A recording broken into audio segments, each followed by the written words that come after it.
Hi, my name is Gila Hoch, and I'm the director of the Dr. Beth Samuel's High School programs. This week's Parsha is Parashat Vayikra, and I'd like to share some thoughts with you on the Mincha offering, which is discussed in this week's Parsha.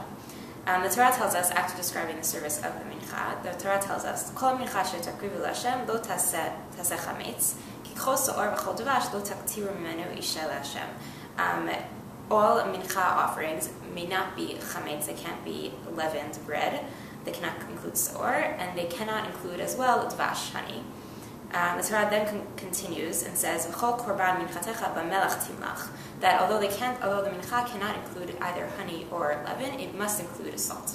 So the commentators here spent a lot of time discussing these three ingredients: why the mincha must include salt and why it cannot include honey or leaven. But before we even look at the commentators, the Torah itself tells us, gives us a hint to the significance of at least the salt. The pasuk continues, "Lo tashbit melach brit elokecha me'al minchatecha," that you may not omit the brit melach from your mincha offering. That you're not allowed to forget to include this covenant of salt when you bring your mincha offering, which is a very interesting phrase. So clearly, the salt has more significance than just salt. It's there for more than just to offer the mincha some flavor.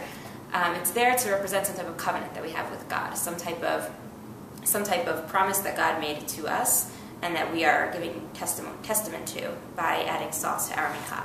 So what exactly is this covenant? Rashi here cites a very interesting midrash about the salt and why the salt was included in not just the mincha offering, but all the sacrifices. Rashi explains that when God created the world during the 6 days of creation, God promised the oceans that they would be included as well in the service in the Mikdash. How would they be included?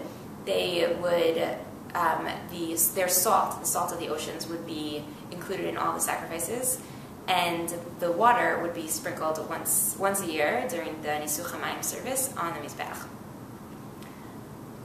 Which is so clearly the salt represents more than just adding some flavor to the mincha, but rather it's taking us all the way back to a covenant that was made with the salt, between God and the salt, God and the oceans, all the way back at the beginning of creation. What exactly is involved in the covenant of creation? What exactly happened there that we are, aside from just promising the oceans that they'll be part of the service in the Mikdash, what exactly happened there that was so significant that needs to be remembered every time we bring a sacrifice?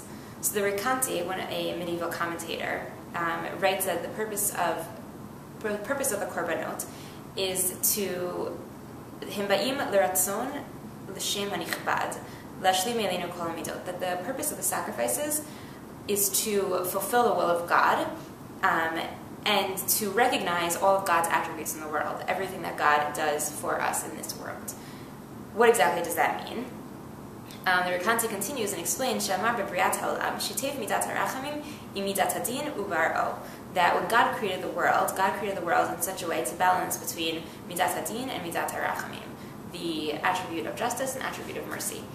That God, human beings would not be able to exist in the world where God only worked with mercy or God only worked with justice, but rather there needs to be a balance of both in order for human beings, with all of our faults and positive attributes as well, in order for the world to exist. So what exactly does salt have to do with this? If this is the covenant that the Rekanti is comparing salt to, what exactly does salt have to do with this? So the Rekanti explains that the salt is representative of this balance between positive and negative forces in the world.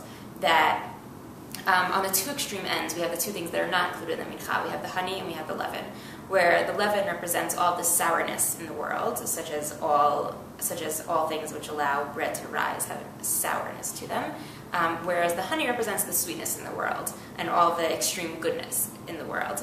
And the salt, those two things are not allowed to be in the mincha because those represent the extreme sides of din and rachamim, of mercy and justice. Whereas the salt is the middle. Salt enhances flavor.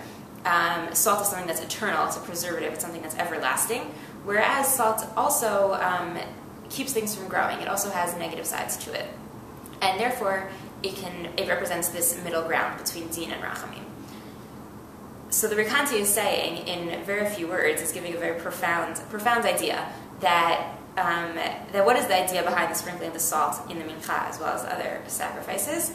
It is a representation, it's a testament to this Brit Melach, this covenant of salt, where we are remembering that God brings all of God's attributes to this world in all of our dealings, balancing between din and rachamim, between justice and mercy. And whenever our bringing any sacrifice, whether it be a mincha or an animal sacrifice or anything else to the mikdash, it was a testament, it was a recognition of all of God's goodness towards us and God's in the way that God works in this world.